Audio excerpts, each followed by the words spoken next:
Hello everyone. In this video tutorial, we will see how to check your balance on Instagram. So, let's dive right in. To get started, please open the Instagram app on your mobile device.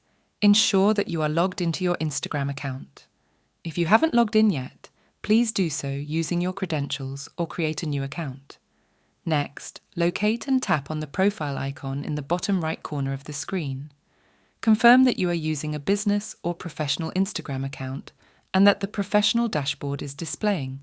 On your profile page, find the Activity and Settings menu in the top right corner, which is represented by 3 horizontal lines. Tap on it. On the subsequent page, locate and tap on Creator Tools and Controls. Now, select Add Payment at the top of the screen, then tap on Payment Method. You'll be directed to the Payment Method page, where you will find your Instagram balance and other related information. And there you have it. If you find this video helpful, don't forget to subscribe to our channel for more tutorials. Thanks for watching.